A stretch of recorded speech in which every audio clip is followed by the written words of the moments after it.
إن الحمد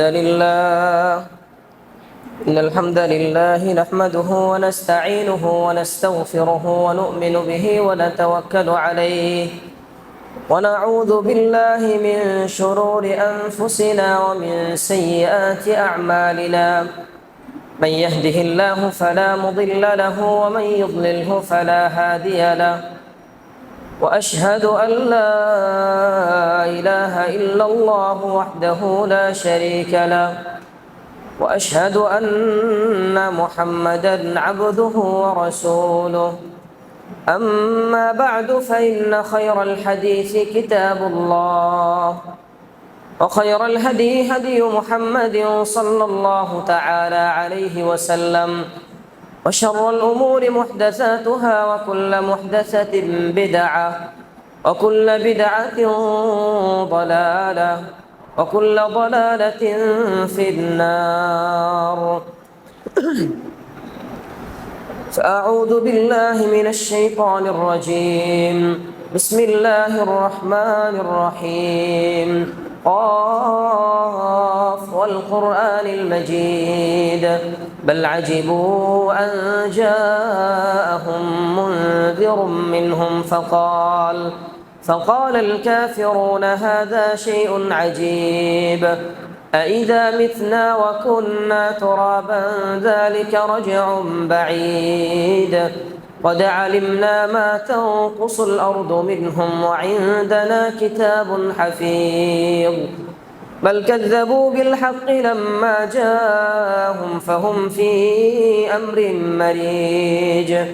أفلم ينظروا إلى السماء فوقهم كيف بنيناها وزيناها وما لها من فروج. والأرض مددناها وألقينا فيها رواسي وأنبتنا فيها من كل زوج بهيج.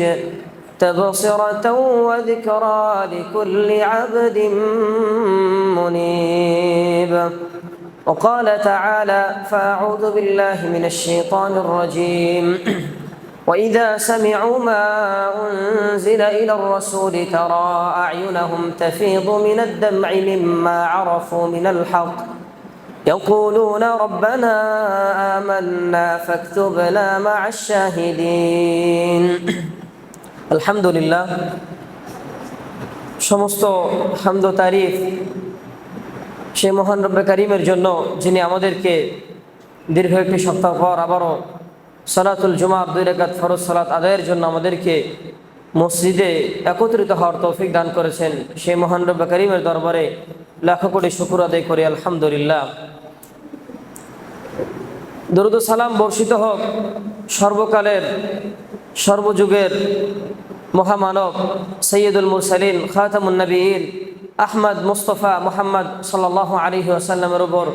সকলেই বলি আল্লাহুম্মা সাল্লি আলাইহি, আল্লাহুম্মা সাল্লিম আলাইহি, আল্লাহুম্মা বারিক আলাইহি। সম্মানিত উপস্থিতি, আজকে ইনশাআল্লাহ আমরা যে বিষয়টি নিয়ে আলোচনা করতে চাচ্ছি, আমরা আমাদের পার্থিব জীবনে বিশেষ করে আমরা যখন দিন ইসলাম পালন করি তখন আমরা বিভিন্ন বাধার সম্মুখীন হই, অথবা আমরা আমাদের ব্যক্তিগত জীবনেও সত্য যখন আমাদের কাছে চলে আসে তখন আমাদের মন কিন্তু আমাদেরকে বাধা দেয় সত্য গ্রহণ করতে। তাহলে এই সকল বাধা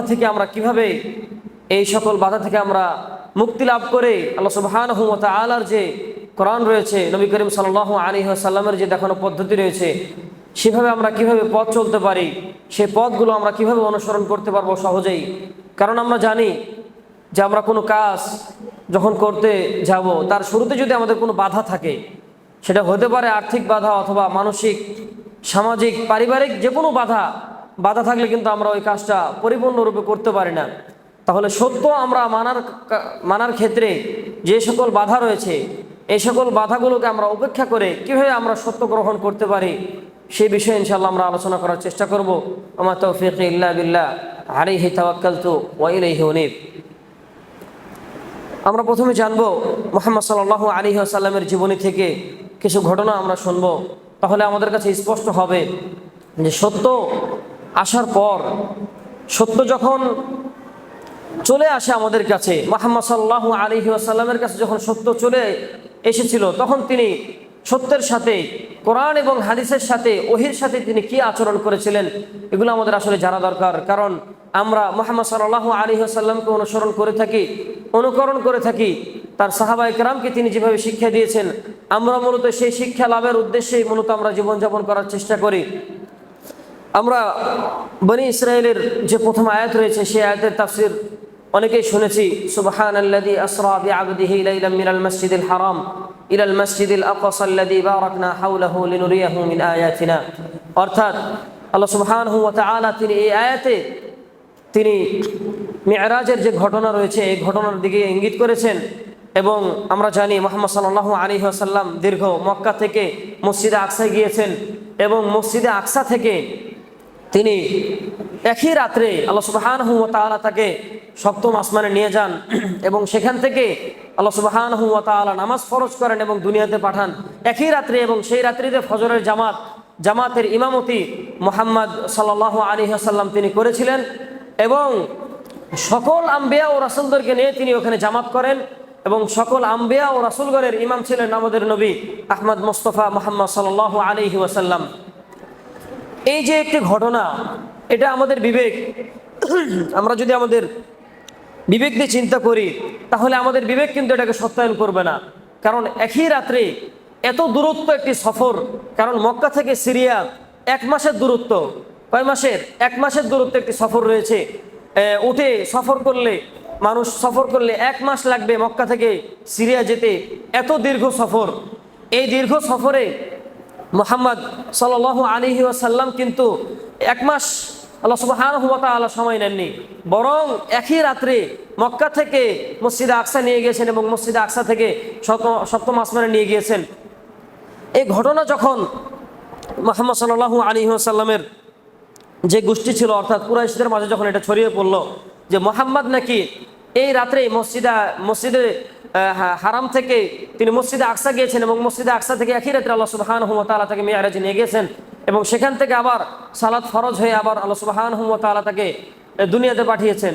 এই ঘটনা শোনার পর কুরাইশরা হাসতে লেগেছিল, কুরাইশরা উপহাস করছিল যে এটা কি আদৌ কোনো সম্ভব, যে পথ আমাদেরকে পাড়ি দিতে হয় 1 মাস ধরে, সেই পথ কিন্তু মুহাম্মদ নাকি একই রাত্রে পাড়ি দিয়েছে, এমনকি সে নাকি সপ্তম আসমানে গিয়েছে।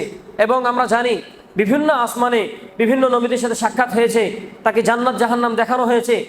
এই যে বিভিন্ন ঘটনাগুলো রয়েছে সেগুলোর দিকে আমরা যাচ্ছি না। তাহলে এই ঘটনা শোনার পর, এই ঘটনা কিন্তু সত্য, আমরা সকলেই বিশ্বাস করি, মিরাজের ঘটনা সত্য, এটা আমরা সকলেই বিশ্বাস করি।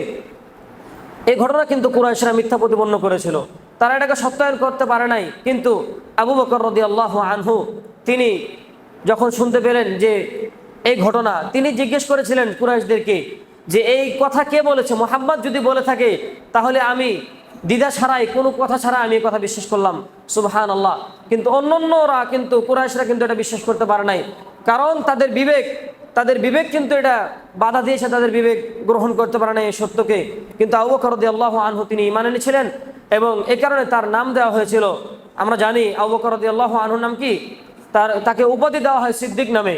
অর্থাৎ রাসূল সাল্লাল্লাহু আলাইহি ওয়াসাল্লাম বলেছে, যদি বলে থাকেন এই কথা তাহলে অবশ্যই এটা সত্য, এতে কোনো সন্দেহ নাই।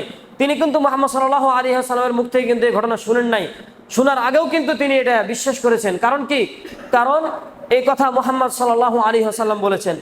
এভাবেই সত্য ঘটনা আসার পরেই সাহাবায়ে কেরাম যতক্ষণ, কারণ আমরা জানি বিলাল রাদিয়াল্লাহু আনহুর ঘটনা আমরা জানি, তাকে গরম রোদে বালুর মাঝে তাকে পাথর চাপা দিয়ে তাকে শাস্তি দেওয়া হয়েছিল এবং বলা হয়েছিল যে শুধু বলো যে এক আল্লাহকে মানি না, শুধু এই একটা কথার কারণে তাকে শাস্তি দেওয়া হয়েছিল।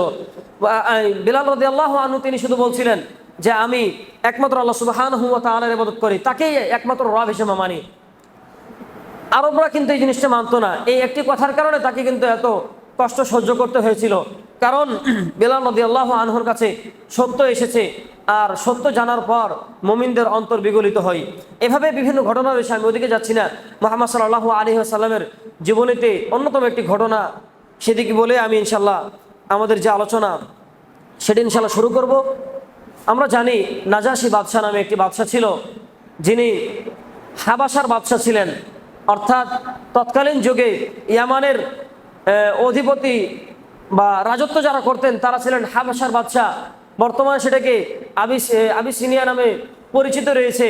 এই জায়গা ইথিওপিয়ার পাশে রয়েছে, সেই জায়গার নাম তখন ছিল তৎকালীন যুগে হাবাসা। তো হাবাসাতে যারা বাদশাহ হতো, শাসক হতো, তাদেরকে নাজাসি বলা হতো। আমরা অনেকে শুনে থাকি যে নাজাসি হয়তো কোনো ব্যক্তির নাম, কিন্তু নির্দিষ্ট কোনো ব্যক্তিকে নাজাসি বলা হয় না, বরং তৎকালীন যুগে যত বাদশাহ আসতো ওই হাবাসাতে প্রত্যেককেই নাজাসি বলা হতো। তা আমরা নাজাসি ঘটনা জানি। মুহাম্মদ সাল্লাল্লাহু আলাইহি ওয়াসাল্লামের কাছে নাজাসি বাদশাহ তিনি ছিলেন খ্রিস্টান ছিলেন, এবং তিনি জানতে পারেন যে মক্কাতে এক ব্যক্তির আবির্ভাব হয়েছে এবং তার নাম মুহাম্মদ। তিনি একটা দল পাঠান মুহাম্মদ সাল্লাল্লাহু আলাইহি ওয়াসাল্লামের কাছে সত্যটা যাচাই করার জন্য, যে মুহাম্মদ যে আসলেই ডাকছে, আসলেই যে এক আল্লাহর দিকে ডাকছে, মুহাম্মদ সম্পর্কে জানার জন্য যে মুহাম্মদ আসলেই সত্য নবী কিনা।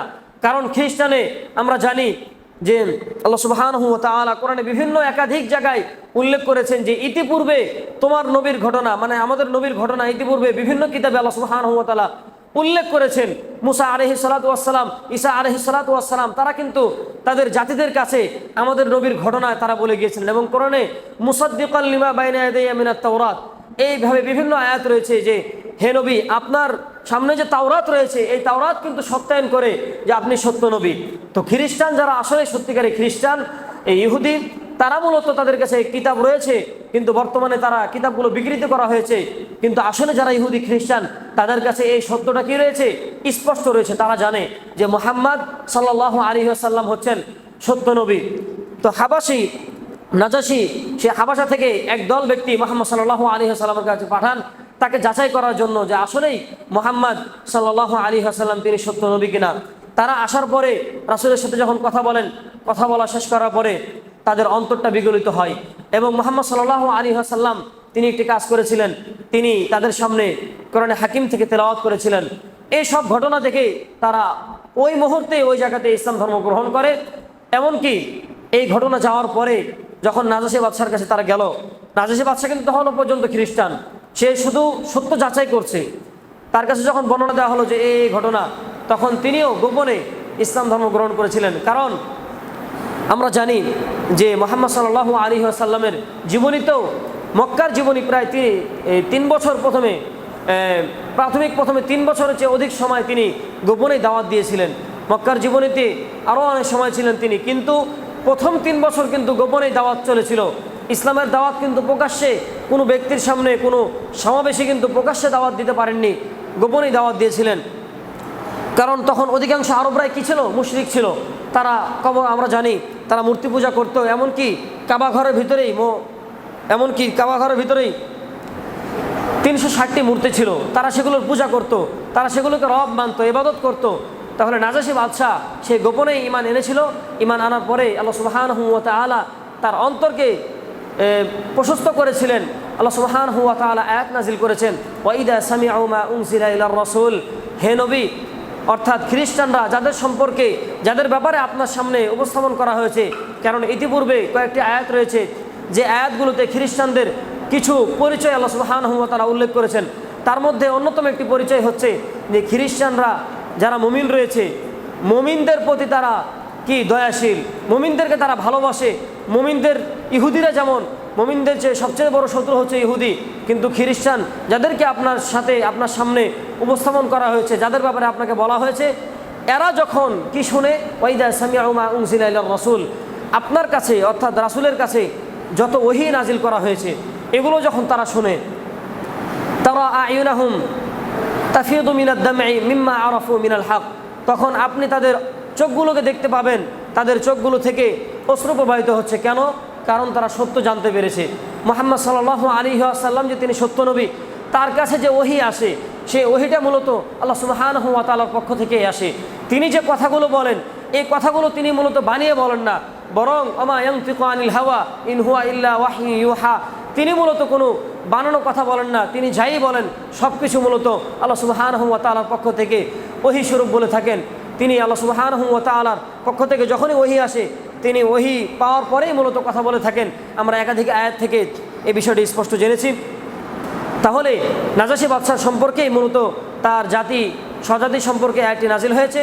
তারা সত্য শোনার পরেই তাদের অন্তর থেকে, তাদের চোখগুলো থেকে মূলত পানি প্রবাহিত হয়। কেন? কারণ তারা সত্য জানতে পেরেছে। ইয়াকুলুনা রব্বানা আমান্না, পরবর্তীতে তারা যখন সত্য জানতে পারে তখন তারা বলে যে হে আমাদের রব, আমান্না, আমরা ঈমান এনেছি। হে আমাদের রব, মুহাম্মদ সাল্লাল্লাহু আলাইহি ওয়াসাল্লাম যে দিকে দাওয়াত দিচ্ছেন আমরা তার প্রতি ঈমান এনেছি।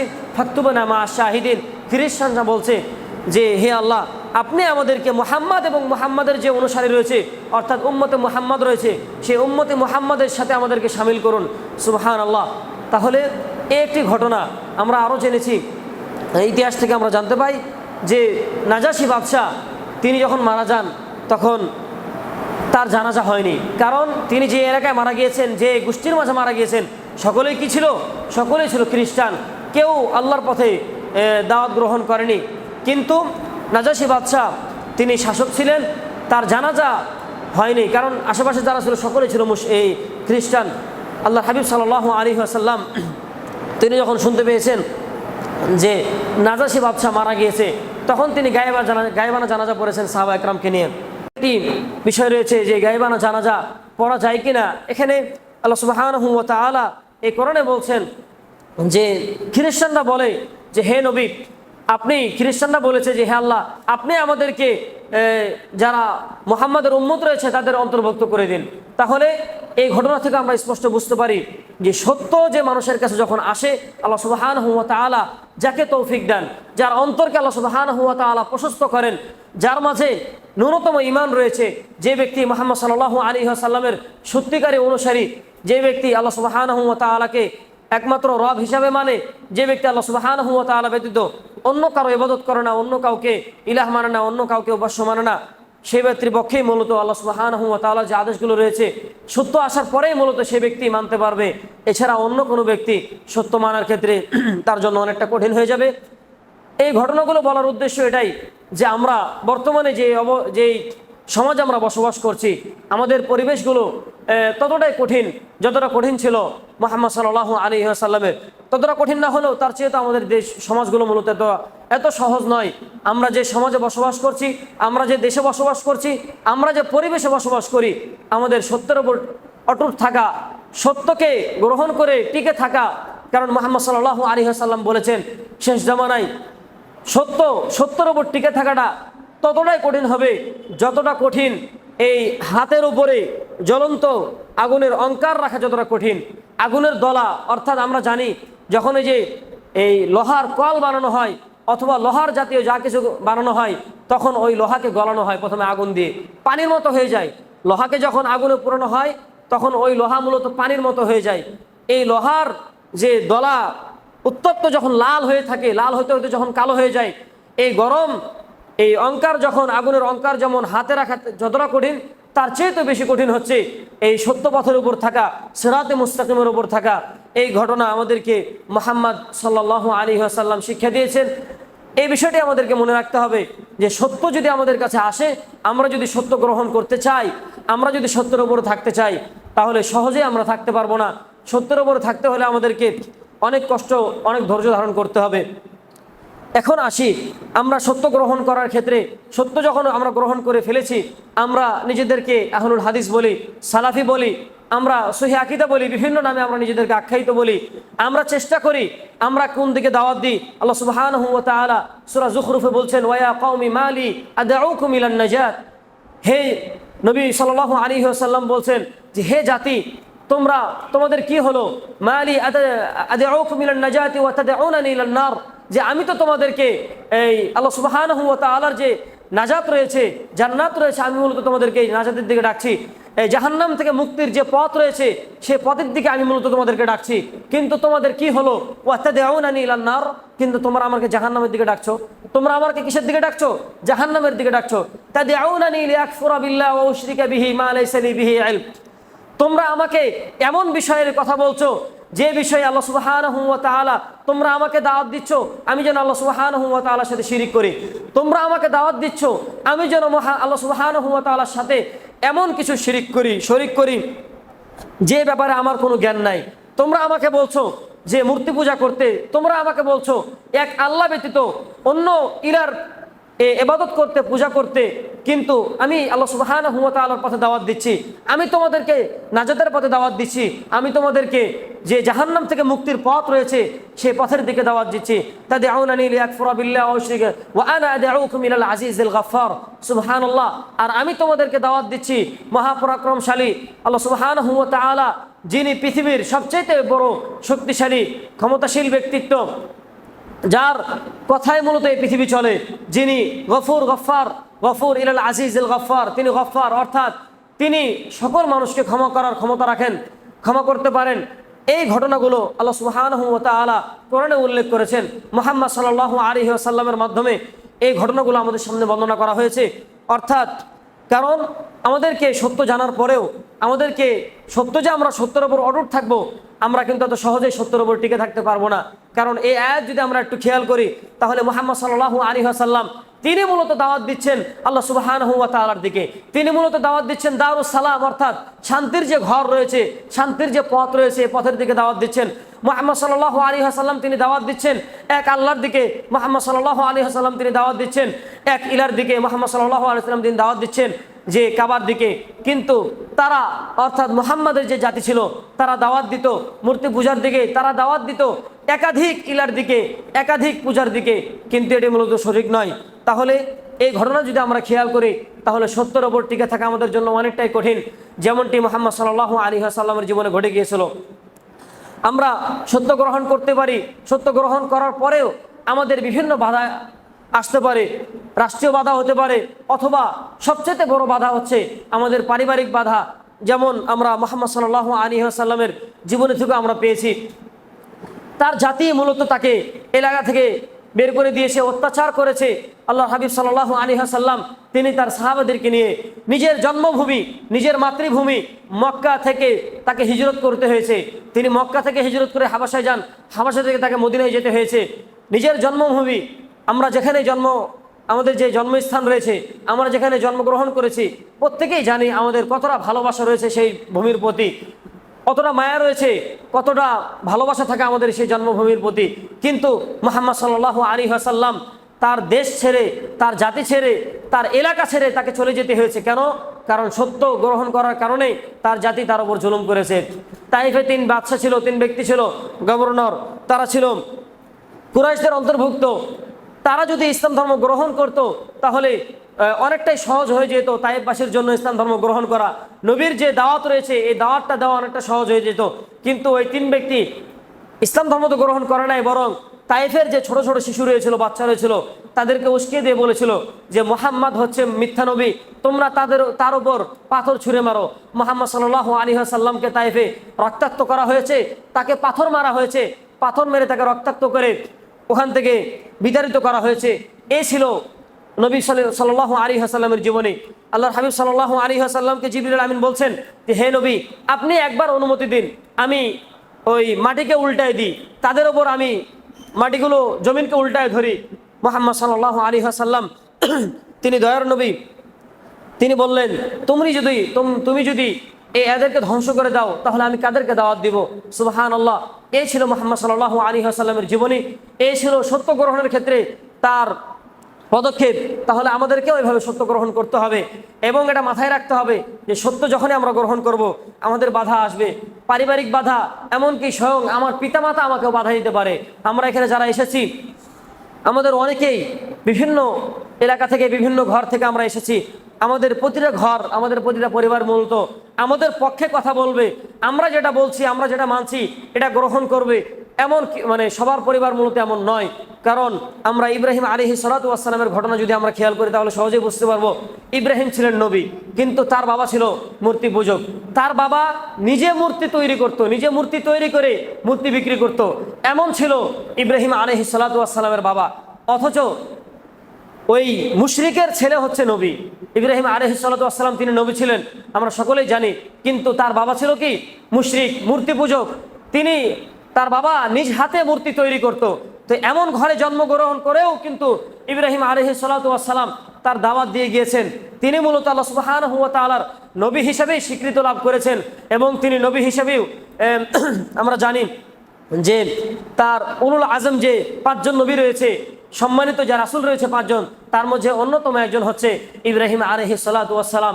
সূরা মারিয়ামে ইব্রাহিম আলাইহিস সালাতু ওয়াস সালামের সাথে তার বাবার ঘটে যাওয়া সুন্দর একটি চিত্র আল্লাহ সুবহানাহু ওয়া তাআলা উল্লেখ করেছেন। আমি ওদিকে যাচ্ছি না। তাহলে সত্য গ্রহণ করেছেন ইব্রাহিম আলাইহিস সালাতু ওয়াস সালাম। তিনি তার বাবাকে বলেছেন ইয়া আবাতি বলে কয়েকবার, একাধিকবার, বেশ কয়েকবার ডাক দিয়ে বলেছেন যে হে বাবা, আপনি যাদের পূজা করছেন এদের কোনো শক্তি নাই। ইয়া আবাতি লা তা'বুদিশ শাইতান, হে পিতা, আপনি শয়তানের আনুগত্য করবেন না, কারণ শয়তান আনুগত্য করলে রহমান অর্থাৎ আল্লাহ সুবহানাহু ওয়া তাআলা তিনি রাগান্বিত হন। ইয়া আবাতি লিমা তা'বুদু, এভাবে বিভিন্ন তিনি প্রশ্ন করেছেন যে হে পিতা, আপনি কেন ইবাদত করেন যা আপনার কোনো ক্ষতি করতে পারে না, যা আপনার কোনো লাভ করতে পারে না। এভাবে বিভিন্ন প্রশ্ন করার পর তার পিতা তাকে কি উত্তর দেয়? কারণ নিজের বাবা যদি, আমরা যারা এখানে এসেছি আমাদের অনেকের পরিবার এরকম রয়েছে যে আমরা সত্য গ্রহণ করতে চাই, আমরা সত্যের উপরে চলতে চাই, কিন্তু আমাদের পরিবার থেকে বিভিন্ন বাধা রয়েছে। তো এই সকল বাধার ক্ষেত্রে আমরা অনেকেই পরিবারের সাথে খারাপ ব্যবহার করি, আমরা বিভিন্ন ধরনের পদক্ষেপ গ্রহণ করে থাকি, কিন্তু আসলে এগুলো আমাদের ভুল চিন্তা, ভুল সিদ্ধান্ত।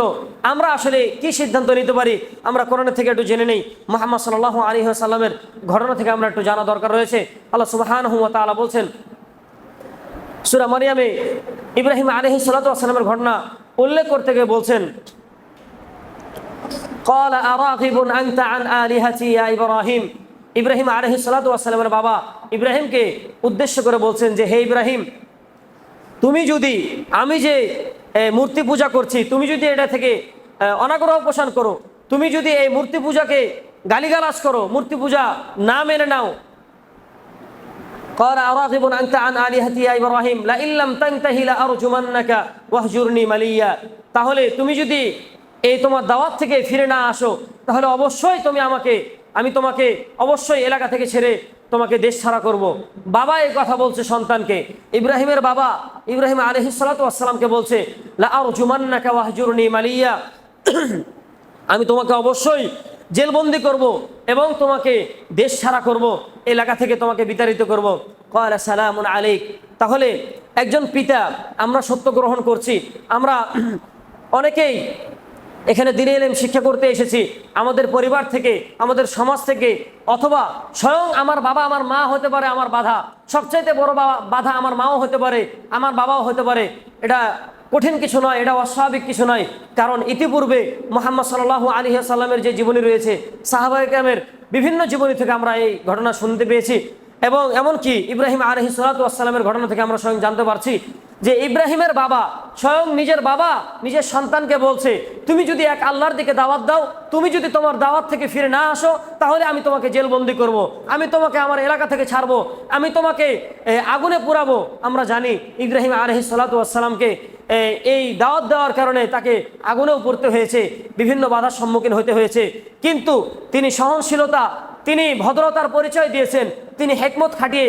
কারণ আমরা জানি যে আমরা যদি সত্য গ্রহণ করতে চাই, সত্যের দাওয়াত দিতে চাই, সত্যের ওপর অটুট থাকতে চাই, তাহলে অবশ্যই আমাদেরকে কোরআনের যে দিক রয়েছে, কোরআনের যে দেখানো শেখানো পদ্ধতি রয়েছে, আল্লাহ সুবহানাহু ওয়া তাআলা খুবই চমৎকার একটি শিক্ষা দিয়েছেন আমাদেরকে। কারণ আমরা এই শিক্ষাগুলো থেকে পিছিয়ে রয়েছি দেখে আমাদের দাওয়াতগুলো কেউ গ্রহণ করে না। আমরা অনেক সময় সত্যের উপরে অটুট থাকতে চাই, কিন্তু কেন আমরা পারি না? কারণ আমরা কোরআনের যে শিক্ষা রয়েছে এই শিক্ষা মূলত আমরা গ্রহণ করছি না। কোরআন আল্লাহ সুবহানাহু ওয়া তাআলা সূরা নাহলে বলছেন উদউ ইলা সাবিলি রাব্বিকা বিল হিকমা ওয়াল মাউইজাতিল হাসানা, উপদেশ দেওয়ার আগে মুহাম্মদ সাল্লাল্লাহু আলাইহি ওয়াসাল্লামকে আল্লাহ সুবহানাহু ওয়া তাআলা বলছেন যে হে নবী, আপনি উপদেশ দেওয়ার আগে, আপনি দাওয়াত দেওয়ার আগে আপনি আগে একটু হিকমত অবলম্বন করুন, আপনি একটু কৌশল অবলম্বন করুন যে কোন কৌশলে আপনি দাওয়াত দিলে আপনার দাওয়াতটা মানুষ গ্রহণ করবে, কোন কৌশলে আপনি জীবনযাপন করলে মানুষ আপনার থেকে দূরে সরে পড়বে না। এভাবে বিভিন্ন আয়াত রয়েছে। আমি ওদিকে যাচ্ছি না। মুহাম্মদ সাল্লাল্লাহু আলাইহি ওয়াসাল্লাম ইব্রাহিম আলাইহিস সালাতু ওয়াস সালামকে তার বাবা এই কথা বলল, কিন্তু তিনি কি পরিচয় দিলেন, তার বাবার সাথে কি আচরণ করেছেন, এটা যদি আমরা মনে রাখি, আমরা যদি আমাদের বাস্তব জীবনে, আমরা যদি আমাদের ব্যক্তিগত জীবনে, পারিবারিক জীবনে যদি আমরা এগুলো বাস্তবায়ন করি, তাহলে আমরাও সত্যের ওপরে খুব সুন্দরভাবে জীবনযাপন করতে পারবো। এবং আমরা যদি আমাদের পিতামাতাকে দাওয়াত দিই, আমরা যদি আমাদের পরিবারকে দাওয়াত দিই, তাহলে অবশ্যই তারা আমাদের দাওয়াত গ্রহণ করবে। ইব্রাহিম আলাইহিস সালাতু ওয়াস সালাম তিনি সাবলীল ভাষায়, সুন্দর ভাষায় তিনি বলছেন, ক্বালা সালামুন আলাইক, হে পিতা আপনার ওপর শান্তি বর্ষিত হোক। আমি আপনাকে বলবো না ইব্রাহিম আলাইহিস সালাতু ওয়াস সালাম তার বাবাকে রাগ করেননি, তার বাবার ওপর তার বাবাকে গালিগালাজ করেননি, তার বাবাকে ঝাড়ি দিয়েও কথা বলেননি। তিনি শুধু একটা কথা বলেছেন, ক্বালা সালামুন আলাইক, হে পিতা আপনার ওপর আল্লাহ সুবহানাহু ওয়া তাআলার পক্ষ থেকে শান্তি বর্ষিত হোক। আল্লাহ সুবহানাহু ওয়া তাআলা আপনাকে শান্তি দান করুন, আপনার অন্তরকে আল্লাহ সুবহানাহু ওয়া তাআলা শান্তিময় করুন। সাআস্তাগফিরু লাকা রব্বি, অবশ্যই আমি আমার রবের কাছে আপনার জন্য আমি ইস্তেগফার করব, আপনার জন্য আমি দোয়া করব। ইন্নাহু কানা বি হাফিয়া, কারণ তিনি আমার সম্পর্কে তিনি খুব ভালো জানেন। তাহলে এই আয়াত থেকে আমরা যে শিক্ষা পেলাম যে ইব্রাহিম আলাইহিস সালাতু ওয়াস সালামকে তিনি এত কঠিন কথা বলার পরও স্বয়ং নিজের বাবা সত্য গ্রহণ করার কারণে, নিজের বাবা এত কঠিন কথা বলার কারণেও আল্লাহ ইব্রাহিম আলাইহিস সালাতু ওয়াস সালাম তিনি সুন্দর ভাষায় উত্তর দিয়েছেন। এরপরে আল্লাহ সুবহানাহু ওয়া তাআলা বলছেন, ওয়া আ'তাজিলুকুম ওয়া মা তাদউনা মিন দুনিল্লাহি ওয়া আদউ রাব্বি। ইব্রাহিম আলাইহিস সালাতু ওয়াস সালাম আরো বলছেন যে হে পিতা আমি তোমাদেরকে ছেড়ে যাব এবং তুমি যাদের ইবাদত করো, তোমরা যাদের ইবাদত করো তাদেরকে আমি ছেড়ে যাব, একেবারেই ছেড়ে চলে যাব। আসা আল্লাহ আকুনা বিদুআই রাব্বি শাকিয়া, এবং অবশ্যই আল্লাহ সুবহানাহু ওয়া তাআলা, আমি বিশ্বাস করি আল্লাহ সুবহানাহু ওয়া তাআলা আমাকে আমার এই দোয়ার কারণে, আমার দোয়ার কারণে আল্লাহ সুবহানাহু ওয়া তাআলা কখনো আমাকে বিফলে ফেলবেন না, আমাকে কখনো ব্যর্থ করবেন না। এই ছিল ইব্রাহিম আলাইহিস সালাতু ওয়াস সালামের বক্তব্য তার পিতার ক্ষেত্রে। তাহলে এই একটি ঘটনা থেকে মূলত আমরা জানতে পারি আমাদের যে আজকে আলোচনার বিষয়, যে সত্য যদি আমরা গ্রহণ করে থাকি, সত্য গ্রহণ করার ক্ষেত্রে যদি আমাদের কোনো বাধা আসে, তাহলে বাধা আমরা কিভাবে উপেক্ষা করে চলবো, আমরা বাধাগুলোকে কিভাবে দূরীভূত করতে পারি। আমাদেরকে প্রথমে কোরআন থেকে শিক্ষা নিতে হবে, এবং এই কোরআনের শিক্ষাই মূলত আমাদের চূড়ান্ত শিক্ষা। আমরা যদি এই কোরআনের শিক্ষা নিয়ে ইব্রাহিম আলাইহিস সালাতু ওয়াস সালাম তার পিতাকে যেভাবে শিক্ষা দিয়েছেন, যেভাবে বলেছেন, এভাবে যদি আমরা আমাদের পিতাকে, আমাদের মাতাদেরকে, অথবা আমাদের পরিবারকে, আমাদের সমাজকে যদি ভেবে আমরা সাবলীল ভাষায়, সুন্দর ভাষায়, সহজ ভাষায় যদি আমরা উত্তর দিতে পারি, তাহলে অবশ্যই আমরাও নিরাপদ থাকবো এবং আমাদের পরিবারগুলো, আমাদের সমাজগুলো আমাদের সত্য কথা গ্রহণ করবে। আল্লাহ সুবহানাহু ওয়া তাআলা আমাদেরকে সেভাবে কোরআনের যে দেখানো উপদেশগুলো রয়েছে, যে সিদ্ধান্তগুলো রয়েছে, সেই সিদ্ধান্তগুলো মেনে আমাদের জীবনকে আলোকিত করার তৌফিক দান করুন। اللهم آمين. بارك الله لنا ولكم في القرآن العظيم ونفعنا وإياكم بالآيات والذكر الحكيم. إن الحمد لله وحده والصلاة والسلام على رسوله من لا نبي بعده. أما بعد فأعوذ بالله من الشيطان الرجيم. إن الله وملائكته يصلون على النبي يا أيها الذين آمنوا صلوا عليه وسلموا تسليما. اللهم صل على محمد وعلى آل محمد كما صليت على إبراهيم وعلى آل إبراهيم إنك حميد مجيد. اللهم بارك على محمد وعلى آل محمد كما باركت على إبراهيم وعلى آل إبراهيم إنك حميد مجيد. فأعوذ بالله من الشيطان الرجيم. وإذا سمعوا ما أنزل إلى الرسول ترى أعينهم تفيض من الدمع مما عرفوا من الحق يقولون ربنا آمنا فاكتبنا مع الشاهدين. সম্মানিত উপস্থিতি, আমাদের যে আলোচনা চলছিল যে সত্য গ্রহণ করার ক্ষেত্রে আমাদের আসলে সত্য যে গ্রহণ করার ক্ষেত্রে যদি আমাদের বাধা আসে, সত্য পালন করার ক্ষেত্রে, অর্থাৎ দিন ইসলাম, আল্লাহ সুবহানাহু ওয়া তাআলার যে দিন রয়েছে, ইসলাম রয়েছে, ইসলাম মানতে গিয়ে আমাদের যত ধরনের বাধা আসবে, আমরা এই বাধাগুলো এই কোরআনে যে শিক্ষা রয়েছে এবং হাদিস থেকে যে সকল আমরা শিক্ষা জানতে পেরেছি, এই শিক্ষাগুলো আমাদেরকে গ্রহণ করতে হবে। আমি শুধু একটি আয়াতের অনুবাদ করি, আলোচনা ইনশাআল্লাহ এটি জানবো। আল্লাহ সুবহানাহু ওয়া তাআলা সূরা তাহাতে মুসা এবং ফেরাউনের একটি ঘটনা উল্লেখ করেছেন এবং মুসা আলাইহিস সালাতু ওয়াস সালামকে এবং তার ভাই হারুনকে বলছেন, ইযহাবা ইলা ফিরআউনা ইন্নাহু তাগা। আমরা জানি ফেরাউন পৃথিবীতে একজন ব্যক্তি এসেছে, পৃথিবীতে যে ব্যক্তি নিজেকে রব দাবি করেছে, পৃথিবীতে এই ব্যক্তি মূলত রব দাবি করেছে, এছাড়া দ্বিতীয় কোনো ব্যক্তি ছিল না যে এর মতো জঘন্য ব্যক্তি এসেছিল। তার মানুষকে, তার স্বজাতিকে সে এমনভাবে তৈরি করেছিল, তারাও ফেরাউনকে রব হিসেবে মানত।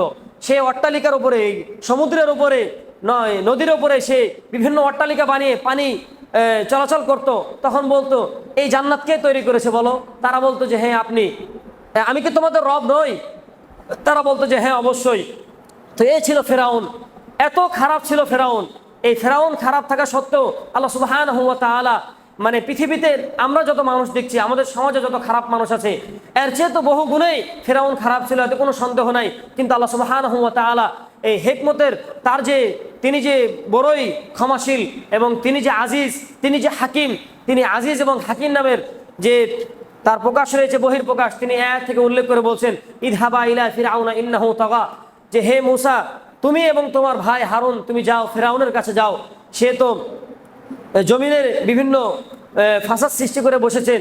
ফাকুলা লাহু কাওলাল লাইয়িনা, এবং তোমরা দুজন তাকে নরম কথা বলো, নরম কথা বলো, নম্র কথা বলো, ভদ্র ভাষায় তাকে কথা বলো, মিষ্টি কথা বলো। কারণ কি? কাওলাল লাইয়িনা লাআল্লাহু ইয়াতাযাক্কার আও ইয়াখশা। আমরা এই আয়াত স্পষ্ট করে বলছে যে আল্লাহ সুবহানাহু ওয়া তাআলা বলছেন যদি নরম কথা বলো, মিষ্টি ভাষায় তার সাথে কথা বলো, তাহলে দুইটা লাভ হবে। হয়তো তোমাদের কথা সে গ্রহণ করবে, আমার পথে ফিরে আসবে, অথবা সে আল্লাহ সুবহানাহু ওয়া তাআলাকে ভয় করবে। সে যে খারাপ কাজগুলো করছে, সে যে নিজেকে রব দাবি করছে, সে যে মানুষকে তাকে সিজদা দেওয়াচ্ছে, এই কাজগুলো থেকে সে ভয় পাবে, সে আল্লাহ সুবহানাহু ওয়া তাআলাকে ভয় পাবে, আল্লাহ সুবহানাহু ওয়া তাআলার পথে ফিরে আসবে। তাহলে সত্য গ্রহণে যদি আমাদের কোনো বাধা আসে, কারণ আমরা জানি যে মুসা আলাইহিস সালাতু ওয়াস সালাম যে দাওয়াত দিচ্ছিলেন, এই দাওয়াতে কিন্তু ফেরাউন কিন্তু বড় একটি বাধা ছিল, অনেক বড় বাধা, যে বাধাগুলো আমাদের চেয়ে তো অনেক কঠিন ছিল। তাহলে আমাদের চলতি পথে যদি আমাদের কোনো বাধা আসে, আমরাও এই সকল আয়াত থেকে শিক্ষা গ্রহণ করব এবং আমাদেরকে এই বাধাগুলো থেকে উপেক্ষা করে আমাদেরকে সত্যের যে পথ রয়েছে সেই পথ অবলম্বন করতে হবে। সর্বশেষ আমরা এই বাধাগুলো কিভাবে দূর করতে পারি? আমরা তো দোয়ার মাধ্যমে, আল্লাহ সুবহানাহু ওয়া তাআলা দোয়া শিখিয়েছেন, আমাদেরকে দোয়ার মাধ্যমে দূর করতে হবে। কারণ মুহাম্মদ সাল্লাল্লাহু আলাইহি ওয়াসাল্লাম তার জীবনীতে বহু দোয়া করে গিয়েছেন এবং উম্মতে মুহাম্মাদের জন্য অনেক দোয়া করেছেন। স্পষ্ট আমরা জানি 2 উমরের জন্য মুহাম্মদ সাল্লাল্লাহু আলাইহি ওয়াসাল্লাম দোয়া করেছিলেন।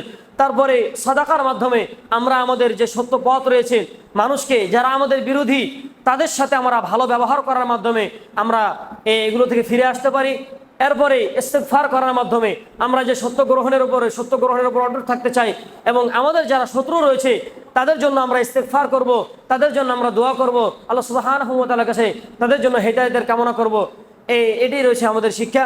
সর্বশেষ আল্লাহ সুবহানাহু ওয়া তাআলার কাছে বেশি বেশি সেজদায় দোয়া করতে হবে। সেজদায় আল্লাহ সুবহানাহু ওয়া তাআলাকে বলতে হবে যে হে আল্লাহ, আমরা যে সত্যের উপরে আছি, তুমি আমাদেরকে সত্য শিখিয়েছো। আল্লাহুম্মা আরিনাল হাক্কা হাক্কান ওয়ারযুকনা ইত্তিবাআ। হে আল্লাহ, মুহাম্মদ সাল্লাল্লাহু আলাইহি ওয়াসাল্লাম তিনি দোয়া শিখিয়েছেন যে হে আল্লাহ, আপনি আমাদেরকে সত্যটা জানার তৌফিক দান করুন, জানার পরে আমাদেরকে মানার তৌফিক দান করুন। আমরা জানি অনেকেই আমরা সত্য জানি, আমাদের সমাজে অনেকেই সত্য, অনেকের কাছে সত্যটা আছে, কিন্তু সামাজিকতার কারণে, তারপরে আধুনিকতার কারণে সেই সত্যটা মানতে পারে নাই, সেই সত্যটা মানতে পারছে না। আমাদের মাঝে আমরা অনেকে আছি যারা আমরা সকল সত্য মানতে রাজি নই, কারণ আমরা বলি যে আমাদের সমাজ কি বলবে, আমার পিতামাতা কি বলবে, আমি যদি এইভাবে সালাত আদায় করি তাহলে আমার পরিবার কি বলবে, আমার বাবা তো এইভাবে চলে, আমার মা তো আমার বিরোধী। এই সকল কথা মূলত মুহাম্মদ সাল্লাল্লাহু আলাইহি ওয়াসাল্লামের কথা ছিল না, সাহাবা কেরামের শিক্ষা মূলত এমনটি নয়। আমাদের শিক্ষা সুশিক্ষা নিয়ে আমাদেরকে চলতে হবে। তাহলে আল্লাহ সুবহানাহু ওয়া তাআলা শিক্ষা দিচ্ছেন যে হে নবী, আপনি বলে দিন হে আল্লাহ, আপনি আমাদেরকে সঠিকটা জানার তৌফিক দান করুন এবং সঠিকটা জানার পরে আমাদেরকে সঠিকটা মানার তৌফিক দান করুন। ওয়ারযুকনা ইত্তিবাআ ওয়া আরিনাল বাতিলা বাতিলা ওয়ারযুকনা ইজতিনাবা। যে হে আল্লাহ, আপনি আমাদেরকে যত বাতিল রয়েছে, যত তাগুত রয়েছে, যত অকল্যাণকর কাজ রয়েছে, এগুলো আপনি আমাদেরকে জানার তৌফিক দান করুন এবং জানার পরে আমাদেরকে এগুলো ছেড়ে আমাদেরকে তোমার পথে আসার তৌফিক দান করুন। চমৎকার একটি দোয়া, এই সকল দোয়া আমাদেরকে করতে হবে। তাহলে আমরাও সত্য পথের ওপর আমরা অটুট থাকতে পারবো। এমনকি আমরা যাদেরকে নিয়ে চিন্তিত, আমরা আমাদের শত্রুদেরকে নিয়ে চিন্তিত, আমাদের বিরুদ্ধে যারা করে তাদেরকে নিয়ে আমাদের অনেক মাথা ব্যথা, এগুলো যদি আমরা দোয়া করি, এই সকল আয়াত এবং হাদিস থেকে যদি আমরা শিক্ষা নিই, তাহলে আমাদের যে দিনগুলো রয়েছে, আমাদের যে সামনের পথগুলো রয়েছে, আমাদের সঠিক মানহাজের উপরে থাকা, সঠিক আকীদা নিয়ে চলা, আমাদের রাসূলের যে দেখানো পদ্ধতি রয়েছে সেই পদ্ধতির উপরে চলা আমাদের জন্য অনেকটা সহজ হবে। আল্লাহ সুবহানাহু ওয়া তাআলা আমাদের এই পথগুলোকে কোরআন এবং হাদিস থেকে সঠিক শিক্ষা নিয়ে, সঠিক দিক নির্দেশনা নিয়ে আমরা যেন আমাদের এই সত্য পথের উপর অটুট থাকতে পারি। আল্লাহ সুবহানাহু ওয়া তাআলা আমাদেরকে সেই তৌফিক দান করুন। আল্লাহুম্মা আমিন।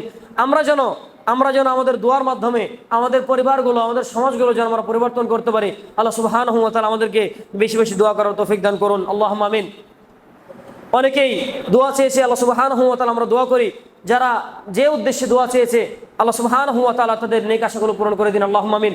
আমরা যারা এখানে এসেছি অনেকে অসুস্থ, আল্লাহ সুবহানাহু ওয়া তাআলা তাদের সকলকে শিফায়ে কামেলা আজলা দান করুন। আমাদের এখানে যারা আছি অনেক আত্মীয় স্বজন, পিতামাতা থেকে শুরু করে নিয়ে ভাই ব্রাদার, আত্মীয় স্বজন, পাড়া প্রতিবেশী, বন্ধু বান্ধব অনেকেই দুনিয়া থেকে চলে গিয়েছে।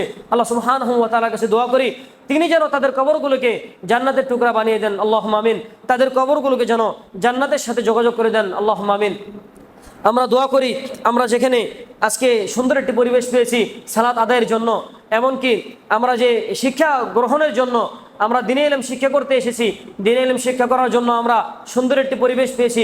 এই পরিবেশ যারা আঞ্জাম দিচ্ছেন, যা দিয়েছেন, যারা এই প্রতিষ্ঠানের পিছনে শ্রম দিয়ে যাচ্ছেন চিন্তার মাধ্যমে, অর্থের মাধ্যমে, যারা প্রতিষ্ঠানে সবসময় ভাবেন, তাদের জন্য আমরা অন্তর থেকে দোয়া করি আল্লাহ সুবহানাহু ওয়া তাআলা তাদেরকে জাযায়ে খায়ের দান করুন, আল্লাহুম্মা আমিন।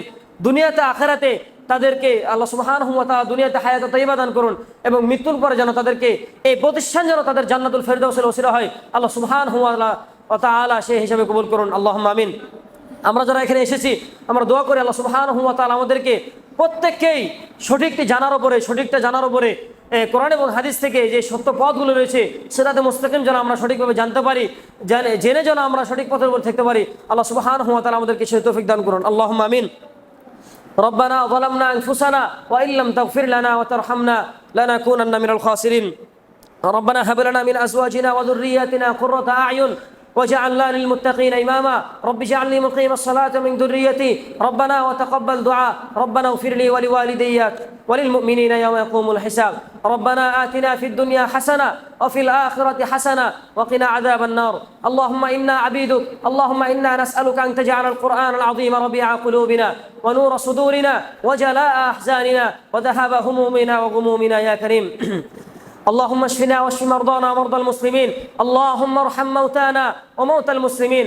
اللهم ارحم موتانا وموتى المسلمين. اللهم لا تدع لنا في مقامنا هذا وفي يومنا هذا وفي جمعتنا هذه ذنبا إلا غفرته، ولا هما إلا فرجته، ولا دينا إلا قضيته، ولا مريضا إلا شفيته، ولا ميتا إلا رحمته، ولا كربا إلا نفسته، ولا حاجة من حوائج الدنيا والآخرة هي لك رضا ولنا يا أرحم الراحمين يا ذا الجلال والإكرام. اللهم أعز الإسلام والمسلمين وأذل الشرك واليهود والمبتدعة واليهود والنصارى والمشركين. اللهم مزق جماعهم، اللهم خرب بنيانهم، اللهم شتت شملهم، اللهم هدد بنيانهم وأنزل بهم بأسك الذي لا ترده عن القوم المجرمين. اللهم أعد المسجد الأقصى، اللهم سلم المسجد الأقصى، اللهم حرر المسجد الأقصى من كيد اليهود والنصارى والمشركين. اللهم انصر من نصر دين محمد صلى الله عليه وسلم وجعلنا منهم، واخذل من خذل دين محمد صلى الله عليه وسلم ولا تجعلنا منهم. عباد الله رحمكم الله، إن الله يأمركم بالعدل والإحسان وإيتاء ذي القربى وينهى عن الفحشاء والمنكر والبغي يعظكم لعلكم تذكرون. ولذكر الله تعالى أعلى وأزلج وأذل وأتم وأكبر. قوموا للصلاة.